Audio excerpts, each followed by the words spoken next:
माला एगो पहट गइल, माला एगो पहट गइल।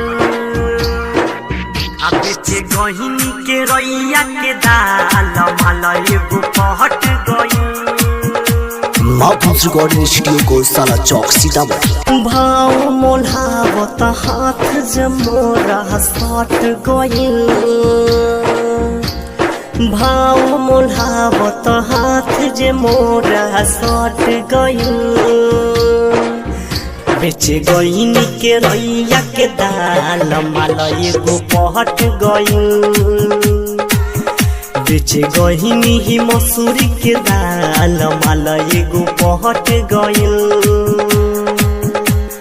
भाव मोल्हावत हाथ जमोरा सट गइल, भाव मोल्हावत हाथ जमोरा सट गइल। बेचे गइनी के रैया के दाल, माला एगो पहट गइल। बेचे गहिनी ही मसूरी के दाल, माला एगो पहट गइल। माला एगो पहट गइल, पहट गइल। Music by Ravinder Singh. एगो पहट गइल। माफूज रिकॉर्डिंग स्टूडियो को साला चौक सीतामढ़ी। मुजफ्फरपुर। बेचत जात रही ऐले निकल के घर से, लगले मोल्हाबे सुन दे यरबा हमारा से सहटके। बेचत जात रही ऐले निकल के घर से, लगले मोल्हाबे सुन दे यरबा हमारा से सहटके। ओही दिन से हमारा पटट गइल,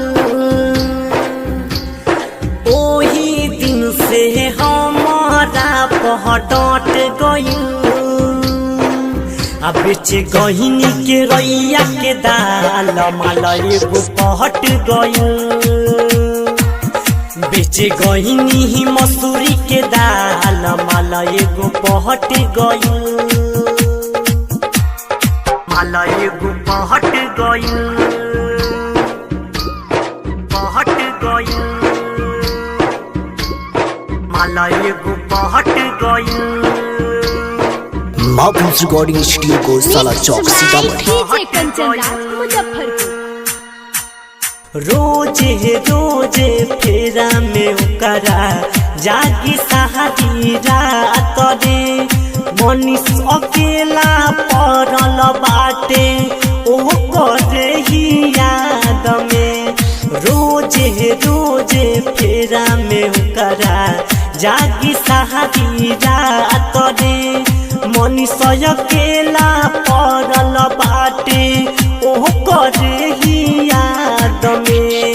रविंद्र रसीला श्याम के पाता चल गइल, रविंद्र रसीला गौरव के पाता चल गइल। आ बेचे गहिनी के रैया के दाल, माला एगो पहट गइल। आ बेचे गहिनी ही मसूरी के दाल, माला एगो पहट गइल। माफूज रिकॉर्डिंग स्टूडियो को साला चौक सीतामढ़ी।